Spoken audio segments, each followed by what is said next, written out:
Hello everyone, welcome to special study. आज के इस स्पेशल वीडियो में हम पंचायती राज व्यवस्था से बनने वाले जितने भी इम्पोर्टेंट क्वेश्चंस हैं जो कि अभी तक सभी एग्ज़ाम में पूछे जा चुके हैं और आपके आने वाली एग्ज़ाम के लिए भी काफ़ी इम्पोर्टेंट रहने वाले हैं। और इस वीडियो में हम 100+ क्वेश्चंस को कवर करेंगे जो कि आपके आने वाली एग्ज़ाम के लिए काफ़ी बेनिफिशियल साबित होंगे। और इस टॉपिक से एक या दो क्वेश्चन ज़रूर पूछे जाते हैं, तो इसीलिए इस वीडियो को कवर कर रहा हूँ। तो चलिए शुरू करते हैं बिना किसी देरी के। क्वेश्चन नंबर 1 है हमारा, भारतीय संविधान के किस भाग में पंचायती राज से संबंधित प्रावधान किया गया है? तो किस भाग में किया गया है? भाग 9 में किया गया है, याद रखिएगा। क्वेश्चन नंबर 2 है हमारा, भारतीय संविधान के किस भाग में नगर पालिकाओं से संबंधित प्रावधान है? तो किस भाग में नगर पालिकाओं का संबंध है? तो भाग 9 के क में नगर पालिकाओं का उल्लेख किया गया है, याद रखिएगा। क्वेश्चन नंबर 3 हमारा, संविधान के किस भाग में ग्राम पंचायतों की स्थापना की बात कही गई है? तो ग्राम पंचायत की स्थापना किस भाग में की गई है? तो ये भाग 4 में इसका उल्लेख है, याद रखिएगा, ग्राम पंचायत की स्थापना का। क्वेश्चन नंबर 4 है, भारतीय संविधान के निम्नलिखित आर्टिकल में से कौन सा आर्टिकल राज्य सरकारों को ग्राम पंचायत को संगठित करने का निर्देश देता है? तो कौन सा आर्टिकल देता है दोस्तों? आर्टिकल 40 इसका सही आंसर होगा, ऑप्शन नंबर ए। बढ़ते हैं आगे। क्वेश्चन नंबर 5 है हमारा, संविधान के 11वीं अनुसूची में निम्नलिखित में से क्या सम्मिलित है? तो संविधान के 11वीं अनुसूची में जो सम्मिलित है वो है मूल अधिकार। काफ़ी बार पूछा गया क्वेश्चन है, तो याद रखिएगा। सॉरी, पंचायतों का कार्यक्रम उल्लेखित किया गया है, ठीक है। जो संविधान की 11वीं अनुसूची है उसमें पंचायतों का कार्यक्रम का उल्लेख किया गया है। क्वेश्चन नंबर 6 है हमारा, पंचायती राज प्रणाली किस पर आधारित है? तो पंचायती राज प्रणाली जो आधारित है वो आधारित है सत्ता के केंद्रीय विकेंद्रीकरण पर, ठीक है। तो ऑप्शन नंबर 20 का सही आंसर हो जाएगा। क्वेश्चन नंबर 7 है, पंचायती राज प्रदान करता है। तो पंचायती राज क्या प्रदान करता है? स्थानीय स्तर पर लोकतांत्रिक प्रशासन। ऑप्शन नंबर 20 का सही आंसर हो जाएगा यहाँ पर। क्वेश्चन नंबर 8 है, पंचायती राज का प्रधान लक्ष्य क्या है? तो पंचायती राज का प्रधान लक्ष्य होता है ग्रामवासियों में शक्ति का विकेंद्रीकरण। बढ़ते हैं आगे। क्वेश्चन नंबर 9 है हमारा, पंचायती राज का प्रमुख उद्देश्य है। तो पंचायती राज का प्रमुख उद्देश्य क्या है? जनता को विकासमूलक प्रशासन में भागीदारी योग्य बनाना। तो ऑप्शन नंबर डी इसका यहाँ पर सही हो जाएगा। अगला क्वेश्चन है, 73वां संवैधानिक संशोधन का संबंध किससे है? तो जो 73 वाला संवैधानिक संशोधन है उसका संबंध था पंचायती राज से। आगे देखते हैं। 11 नंबर क्वेश्चन है, 73वां संवैधानिक संशोधन संबंधित है। तो 73वां जो संवैधानिक संशोधन है वो किससे संबंधित है? पंचायती राज प्रणाली से। काफ़ी बार एग्जाम में पूछा गया है, तो याद रखिएगा। 12 नंबर क्वेश्चन है, भारत में निम्नलिखित में से किसके अंतर्गत पंचायती राज प्रणाली की व्यवस्था की गई है? तो किसके अंतर्गत की गई है? नीति निर्देशक सिद्धांत के अंतर्गत। बढ़ते हैं आगे। 13 नंबर क्वेश्चन है, किस संवैधानिक संशोधन द्वारा पंचायती राज संस्थाओं को संवैधानिक दर्जा प्रदान किया गया है? तो किस संवैधानिक संशोधन द्वारा? 73वें संवैधानिक संशोधन द्वारा। क्वेश्चन नंबर 14 है, 73वें संविधान संशोधन द्वारा संविधान में कौन सी अनुसूची जोड़ी गई है? तो कौन सी अनुसूची जोड़ी गई थी? 11वीं अनुसूची जोड़ी गई थी 73वें संविधान संशोधन द्वारा। अगला क्वेश्चन है, 15 नंबर क्वेश्चन की बात करें, 73वें संविधान संशोधन द्वारा 11वीं अनुसूची में पंचायती राज संस्थाओं की कितने कार्य सौंपे गए हैं? तो पंचायती राज संस्थाओं को टोटल 29 कार्य सौंपे गए हैं। तो ऑप्शन नंबर डी इसका सही आंसर होगा। 16 नंबर क्वेश्चन है, 73वें संविधान संशोधन के अनुसार पंचायती राज संस्थाओं में अध्यक्ष के कम से कम कितने पद महिलाओं के लिए आरक्षित किए गए हैं? तो 1/3 पद आरक्षित किए गए हैं, याद रखिएगा। ऑप्शन नंबर ए इसका सही आंसर होगा। 17 नंबर क्वेश्चन है, 73वें संविधान संशोधन के प्रावधानों को समाज के किस वर्ग को सत्ता हस्तांतरण की दृष्टि से ऐतिहासिक कदम माना जाता है? तो किस वर्ग? महिला वर्ग इसका सही आंसर होगा ऑप्शन नंबर डी। बढ़ते हैं आगे। 18 नंबर क्वेश्चन है, 73वें संविधान संशोधन की विशेषता नहीं है, तो कौन सी विशेषता नहीं है? महिलाओं के लिए 2/3 आरक्षण इसका सही आंसर होगा ऑप्शन नंबर डी। ठीक है दोस्तों। 19 नंबर क्वेश्चन है, 73वें संविधान संशोधन द्वारा पंचायती राज संस्थाओं के लिए किस तरह के चुनाव का प्रावधान किया गया है? तो किस प्रकार के चुनाव का प्रावधान किया गया है? तो ये किया गया है प्रत्यक्ष एवं गुप्त मतदान। ऑप्शन नंबर ए इसका सही आंसर हो जाएगा। बढ़ते हैं आगे। 20 नंबर क्वेश्चन देखते हैं, भारत के किस के चुनाव में आरक्षित स्थानों की चक्र अनुक्रम से भरे जाने का प्रावधान किया गया है? क्वेश्चन बोल रहा है भारत में किसके चुनाव में आरक्षित स्थानों की चक्र अनुक्रम से भरे जाने का प्रावधान किया गया है? तो किसके चुनाव में? पंचायती राज संस्थाओं के चुनाव में। ऑप्शन नंबर डी इसका सही आंसर हो जाएगा।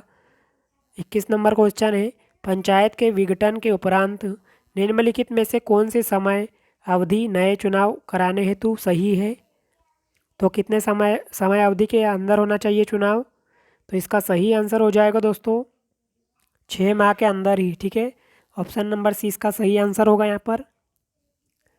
बढ़ते आगे 22 नंबर क्वेश्चन देख लेते हैं, पंचायती राज संस्थाओं के निर्वाचन के लिए उत्तरदायी है, तो कौन उत्तरदायी है? राज्य निर्वाचन आयोग इसका सही आंसर होगा। 23 नंबर क्वेश्चन है, 73वें संविधान संशोधन के अनुसार पंचायती राज संस्था का कार्यकाल कितने वर्ष रखा गया है? तो कितने वर्ष रखा गया है? 5 वर्ष इसका सही आंसर होगा। 24 नंबर क्वेश्चन की बात करें, भारत के पंचायती राज के प्रबल समर्थक थे, तो पंचायती राज के प्रबल समर्थक जो थे उनका नाम क्या था दोस्तों? तो याद रखिएगा महात्मा गांधी, सिद्धराज ढड्डा और राजीव गांधी तीनों जो थे पंचायती राज के प्रबल समर्थक माने जाते थे। तो ऑप्शन नंबर डी इसका सही आंसर होगा उपयुक्त सभी। दोस्तों सारे क्वेश्चंस आपके आने वाली एग्ज़ाम के लिए काफ़ी इंपॉर्टेंट रहेंगे और इस टॉपिक से अक्सर एग्ज़ाम में 1 या 2 क्वेश्चन ज़रूर देखने को मिलते हैं। ठीक है, तो लास्ट तक ज़रूर बने रहिएगा और वीडियो अच्छा लग रहा हो तो प्लीज़ लाइक कीजिएगा। 25 नंबर क्वेश्चन है, पंचायती राज संस्थाओं में महिलाओं तथा दुर्बल वर्गों के अधिक प्रतिनिधित्व के समर्थक थे, तो कौन थे दोस्तों? याद रखिएगा राजीव गांधी इसका सही आंसर हो जाएगा option number D. 26 number question है, भारत में महिलाओं के लिए स्थान आरक्षित है, तो महिलाओं के लिए आरक्षित स्थान है सिर्फ पंचायती राज संस्थाओं में। तो ऑप्शन नंबर ए इसका सही आंसर होगा और ये भी काफ़ी बार पूछा गया क्वेश्चन है, तो याद रखिएगा। बढ़ते हैं आगे। 27 नंबर क्वेश्चन है, 73वें संविधान संशोधन अधिनियम किस तिथि से लागू हुआ है? तो किस तिथि से लागू हुआ है? 24 अप्रैल 1993 से। ऑप्शन नंबर ए इसका सही आंसर होगा जाएगा। 28 नंबर क्वेश्चन है, भारत में पंचायती राज अधिनियम कब लागू हुआ? तो जो भारत में पंचायती राज अधिनियम जो लागू हुआ था वो कब से लागू हुआ था? 24 अप्रैल 1993 से। ऑप्शन नंबर ए इसका सही आंसर हो जाएगा यहाँ पर। 29 नंबर क्वेश्चन है, पंचायत के चुनाव कराने हेतु निर्णय किसके द्वारा लिया जाता है? तो पंचायत के चुनाव कराने हेतु निर्णय लिया जाता है राज्य सरकार के द्वारा। ठीक है, ये भी बार बार पूछा जाता है, तो याद रखिएगा।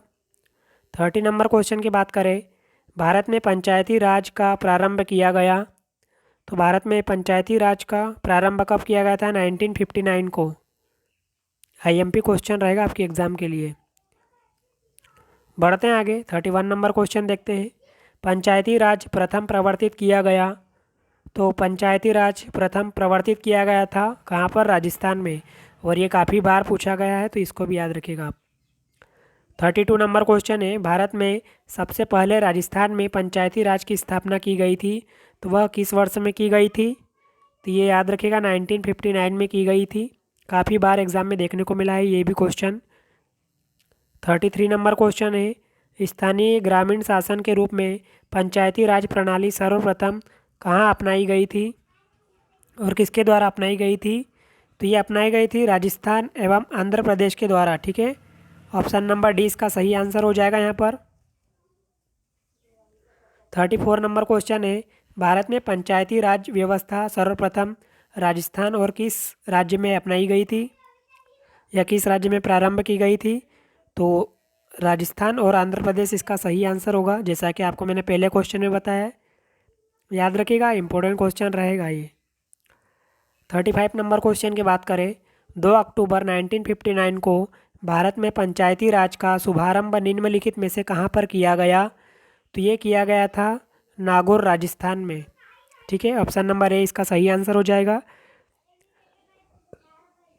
आगे बढ़ते हैं। 36 नंबर क्वेश्चन है, देश के ग्रामीण क्षेत्र के सामाजिक एवं सांस्कृतिक उत्थान के लिए सामुदायिक विकास कार्यक्रम कब आरंभ किया गया? तो ये कब आरंभ किया गया था? 2 अक्टूबर 1952 को। तो ऑप्शन नंबर सी इसका यहाँ पर सही आंसर हो जाएगा दोस्तों, याद रखिएगा।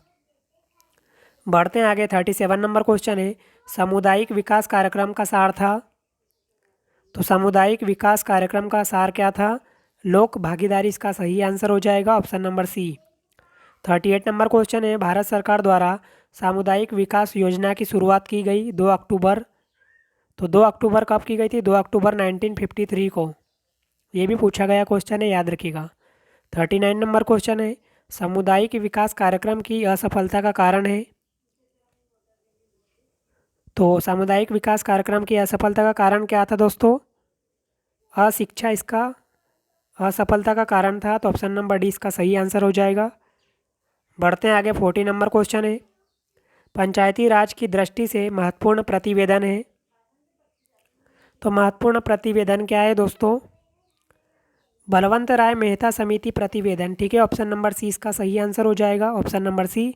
41 नंबर क्वेश्चन है, लोकतांत्रिक विकेंद्रीकरण का सुझाव दिया गया। तो लोकतांत्रिक विकेंद्रीकरण का सुझाव दिया गया था किसके द्वारा? बलवंत राय मेहता द्वारा। और ये भी इंपॉर्टेंट क्वेश्चन रहेगा आपके एग्जाम के लिए। 42 नंबर क्वेश्चन है, लोकतांत्रिक विकेंद्रीकरण की योजना प्रस्तुत करने की वाली समिति है। तो कौन सी समिति है? बलवंत राय मेहता समिति। ऑप्शन नंबर डी इसका सही आंसर हो जाएगा यहाँ पर।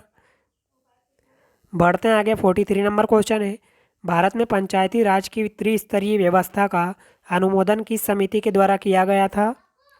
तो ये किस समिति के द्वारा किया गया था? बलवंत राय मेहता समिति के द्वारा।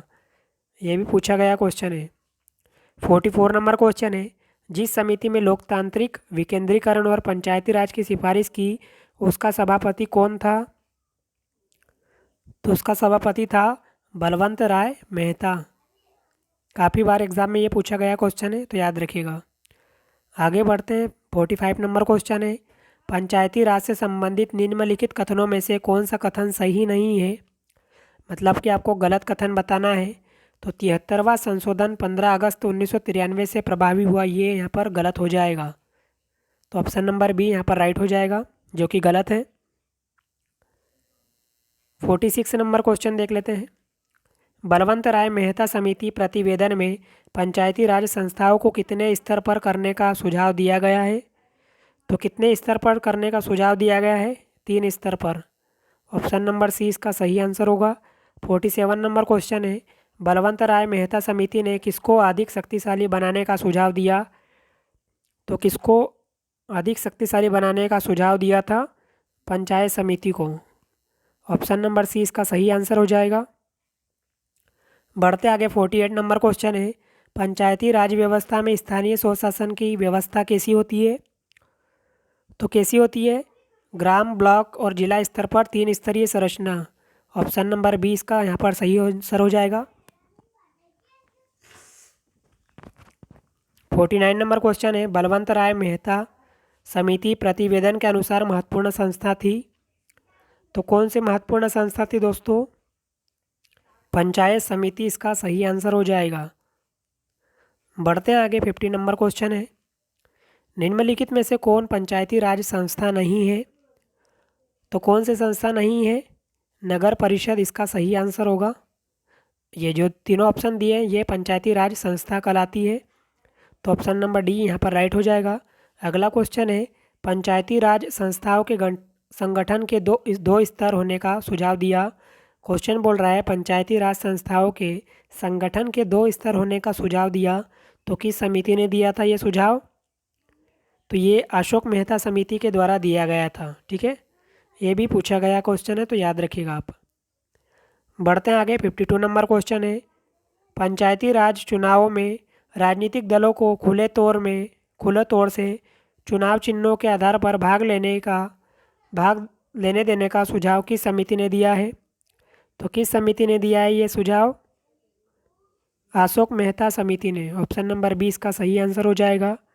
53 नंबर क्वेश्चन देखते हैं, 1977 में केंद्र सरकार ने पंचायती राज संस्था की कार्यप्रणाली और ढांचे में सुधार लाने के उद्देश्य से किस समिति को नियुक्त किया था?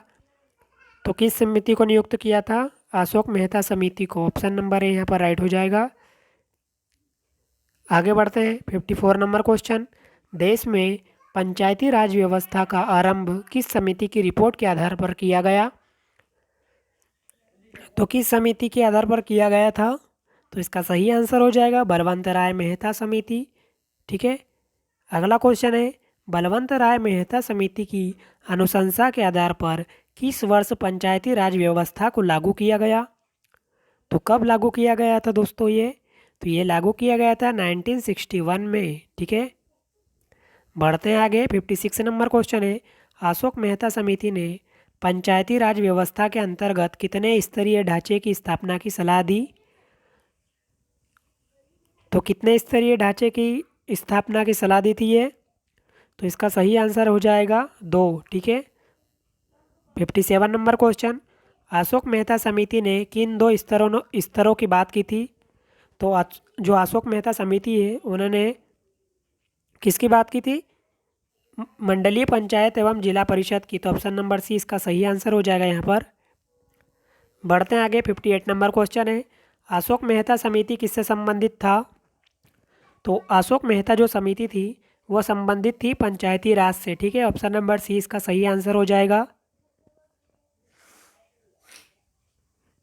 आगे बढ़ते हैं। 59 नंबर क्वेश्चन, पंचायती राज से संबंधित निम्न समितियों का कालक्रम से व्यवस्थित कीजिए और नीचे दिए गए कूट में से सही उत्तर चुनिए। आपको सही काल अनुक्रम के अकॉर्डिंग आपको सही व्यवस्था करनी है 4 ऑप्शन की। तो इसका सही आंसर क्या हो जाएगा? 3, 4, 1, 2। ठीक है। मतलब पहले BR मेहता समिति आएगी, फिर अशोक मेहता समिति, देन आएगी GV के राव समिति, फिर आएगा LM सिंघवी समिति। तो ऑप्शन नंबर सी इसका सही आंसर हो जाएगा यहाँ पर। बढ़ते हैं आगे। 60 नंबर क्वेश्चन है, 1977 में पंचायती राज व्यवस्था की समीक्षा के लिए गठित समिति की अध्यक्षता किसने की थी? तो इसकी अध्यक्षता की थी अशोक मेहता ने। यह भी बार बार पूछा जाने वाला क्वेश्चन है तो याद रखिएगा। 61 नंबर क्वेश्चन है, पंचायती राज संस्थाओं के निम्नतर स्तर पर कौन है? तो निम्नतर स्तर पर है ग्राम सभा एवं पंचायत। तो ऑप्शन नंबर ए इसका सही आंसर हो जाएगा यहाँ पर। बढ़ते हैं आगे। 62 नंबर क्वेश्चन है, पंचायती राज संस्थाओं के उच्चतम स्तर पर कौन है? तो उच्चतम स्तर पर कौन है दोस्तों? जिला परिषद इसका सही आंसर होगा। Option number C. अगला क्वेश्चन देखते हैं। 63 नंबर क्वेश्चन, पंचायती राज की आधारशिला है। तो पंचायती राज की आधारशिला क्या हो जाएगी? ग्राम सभा। अगला क्वेश्चन है, पंचायत समिति का मुख्य निष्पादक होता है। तो पंचायत समिति का मुख्य निष्पादक क्या होता है? खंड विकास पदाधिकारी। ऑप्शन नंबर डी यहाँ पर राइट हो जाएगा। बढ़ते हैं आगे। 65 नंबर क्वेश्चन है, जिला परिषद का मुख्य कार्य है। तो जिला परिषद का मुख्य कार्य क्या कहलाएगा? समन्वय एवं पर्यवेक्षण। ऑप्शन नंबर ए यहाँ पर राइट हो जाएगा। 66 नंबर क्वेश्चन है, पंचायती राज की मुख्य उपलब्धि है। तो पंचायती राज की मुख्य उपलब्धि क्या हो जाएगी? राजनीतिक चेतना का विकास। ऑप्शन नंबर ए इसका सही आंसर हो जाएगा। 67 नंबर क्वेश्चन है, पंचायती राज की प्रधान समस्या है। तो पंचायती राज की प्रधान समस्या क्या हो जाएगी? दलगत राजनीति। 68 नंबर क्वेश्चन है हमारा, स्थानीय सांसद और विधायक किसके पदेन सदस्य होते हैं? तो किसके पदेन सदस्य होते हैं? जिला परिषद के। अगला क्वेश्चन है 69 नंबर क्वेश्चन, ग्राम पंचायत का निर्वाचन कराना निर्भर करता है। तो ग्राम पंचायत का निर्वाचन जो कराना होता है वो किस पर निर्भर करता है? राज्य सरकार पर। यह भी काफ़ी बार पूछा गया है क्वेश्चन। 70 नंबर क्वेश्चन है, खंड स्तर पर पंचायत समिति एक है। तो खंड स्तर पर जो पंचायत समिति होती है वो प्रशासनिक प्राधिकरण होता है, ठीक है। ऑप्शन नंबर ए इसका सही आंसर हो जाएगा। अगला क्वेश्चन देखते हैं। सामान्यतः पंचायत समिति में कितने प्रकार के सदस्य होते हैं? तो कितने प्रकार के सदस्य होते हैं? पदेन सदस्य, सहयोगी सदस्य, सहयोजी सदस्य, मतलब उपयुक्त सभी। इसका सही आंसर होगा option number D. 72 number question है। निम्नलिखित का सही वरीयता क्रम क्या है? तो सही वरीयता क्रम क्या है? 1 2 3 इसका सही आंसर होगा। ग्राम सभा, पंचायत समिति और जिला परिषद, ठीक है। तो 1 2 3 इसका सही आंसर होगा। अगला क्वेश्चन है, पंचायती राज सम्मिलित है। तो पंचायती राज सम्मिलित है किसमें? राज्य सूची में। बढ़ते हैं आगे। 74 नंबर क्वेश्चन है, पंचायत के द्वारा कौन सा कर वसूला जाता है? तो पंचायत के द्वारा स्थानीय मेलों पर कर वसूला जाता है। तो ऑप्शन नंबर ए इसका सही आंसर हो जाएगा। 75 नंबर क्वेश्चन है, निम्नलिखित में से कौन सा संविधान संशोधन यह कहता है कि ग्राम पंचायत में 1/3 सीटें महिलाओं के लिए आरक्षित होनी चाहिए? तो कौन सा संविधान संशोधन कहता है ऐसा? 73वां संविधान संशोधन। अगला क्वेश्चन है, पंचायत स्तर पर राज्य सरकार का प्रतिनिधित्व कौन करता है? तो ये कौन करता है? पंचायत सेवक। काफ़ी बार पूछा गया क्वेश्चन है, तो याद रखिएगा ये भी। बढ़ते आगे। 77 नंबर क्वेश्चन है, निम्नलिखित में से कौन पंचायती राज की 3 स्तरीय व्यवस्था के अंतर्गत नहीं है? तो तहसील स्तर इसका सही आंसर हो जाएगा। 78 नंबर क्वेश्चन है, पंचायती राज व्यवस्था अपनाई गई थी लोकतंत्र की शक्तियों के विकेंद्रीकरण के लिए। तो ऑप्शन नंबर बी यहाँ पर राइट हो जाएगा। बढ़ते हैं आगे। 79 नंबर क्वेश्चन है, पंचायत चुनाव के लिए उम्मीदवारों की न्यूनतम आयु सीमा होनी चाहिए? तो कितनी होनी चाहिए? 21 वर्ष इसका सही आंसर हो जाएगा। अगला क्वेश्चन है, पंचायती राज के कार्यक्षेत्र में नहीं आता है। तो क्या नहीं आता है? माध्यमिक शिक्षा इसका सही आंसर हो जाएगा, जो कि पंचायती राज के कार्यक्षेत्र में नहीं आता है। 81 नंबर क्वेश्चन देखते हैं, पंचायती राज संस्थान के अधिकतम आय का स्रोत है। तो अधिकतम आय का स्रोत क्या है? सरकारी अनुदान। 82 नंबर क्वेश्चन है, पंचायत समिति का गठन होता है। तो पंचायत समिति का गठन होता है प्रखंड स्तर पर। ऑप्शन नंबर बी यहाँ पर राइट हो जाएगा। 83 नंबर क्वेश्चन है, पंचायत समिति के प्रशासन का प्रबंध एक सरकारी अधिकारी करता है, जिसे कहते हैं? तो जिसे क्या कहते हैं? खंड विकास अधिकारी। इम्पोर्टेंट क्वेश्चन रहेगा आपके एग्जाम के लिए। अगला क्वेश्चन है 80 नंबर क्वेश्चन, पंचायती राज त्रिसोपान प्रणाली का प्राथमिक भाग है। तो क्या है प्राथमिक भाग? ग्राम पंचायत इसका सही आंसर हो जाएगा। 85 नंबर क्वेश्चन है, राजस्थान में पंचायती राज व्यवस्था की शुरुआत किस जिले में हुई थी? तो इसका आंसर मैं पिछले क्वेश्चन में बता चुका हूँ, नागौर इसका सही आंसर होगा। अगला क्वेश्चन है 86 नंबर क्वेश्चन, बलवंत राय मेहता समिति का गठन किस वर्ष किया गया है? तो किस वर्ष किया गया है दोस्तों? 1957 में। बढ़ते हैं आगे। 87 नंबर क्वेश्चन है, पंचायत समिति के सदस्य पंचायत समिति के सदस्य क्या होते हैं? तो प्रत्यक्ष रूप से जनता द्वारा निर्वाचित किए जाते हैं, ठीक है। ऑप्शन नंबर सी इसका सही आंसर हो जाएगा। 88 नंबर क्वेश्चन है, पंचायती राज संस्थाएं अपनी निधि हेतु निर्भर है। तो अपनी निधि हेतु किस पर निर्भर है ये? सरकारी अनुदान पर। ऑप्शन नंबर बी इसका सही आंसर हो जाएगा। 89 नंबर क्वेश्चन है, ग्राम पंचायत की आय का स्रोत कौन सा है? तो ग्राम पंचायत की आय का स्रोत जो है मेला एवं बाजार कर, ठीक है। 90 नंबर क्वेश्चन है, एक विकास खंड पर पंचायत समिति होती है।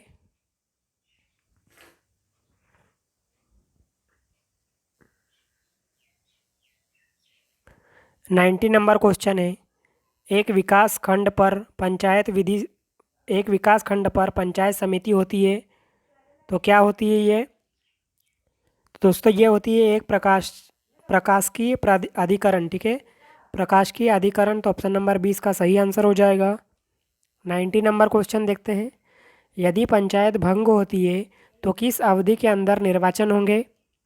तो किस अवधि के अंदर निर्वाचन होंगे? 6 माह के अंदर। 92 नंबर क्वेश्चन है, निम्नलिखित में से भारत में पहला नगर निगम कहाँ स्थापित हुआ था? काफ़ी इम्पोर्टेंट क्वेश्चन रहेगा आपके एग्ज़ाम के लिए। तो कहाँ पर पहला नगर निगम खुला था? चेन्नई इसका सही आंसर हो जाएगा दोस्तों। 93 नंबर क्वेश्चन है, भारत में पंचायती राज प्रणाली का शुभारंभ कब और कहाँ हुआ था? तो 2 अक्टूबर 1959 को नागौर, राजस्थान के नागौर में हुआ था। तो याद रखिएगा, ये भी काफ़ी बार पूछा गया क्वेश्चन है। 94 नंबर क्वेश्चन देखते हैं, 1957 में किस समिति ने भारत में त्रिस्तरीय राज पंचायती राज की सर्वप्रथम सिफारिश की थी? तो किस समिति ने की थी ये? काफ़ी बार क्वेश्चन पूछा गया है, ये भी बलवंत राय मेहता समिति इसका सही आंसर होगा, option number C. 95 number question है, वर्तमान ग्रामीण स्वशासन की संरचनाएं निम्नलिखित में से किसकी अनुशंसा पर की गई है? तो किसकी अनुशंसा पर की गई है? बलवंत राय मेहता की अनुशंसा पर। बढ़ते हैं आगे। 96 नंबर क्वेश्चन है, विकेंद्रीकरण प्रणाली की सिफारिश किसने की थी?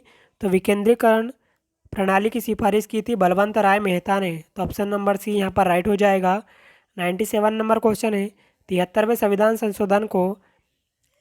संशोधन का अभिपालन करने वाला राज्य था? कौन सा पहला राज्य था? तो आपको आई थिंक इसका सही आंसर पता होगा।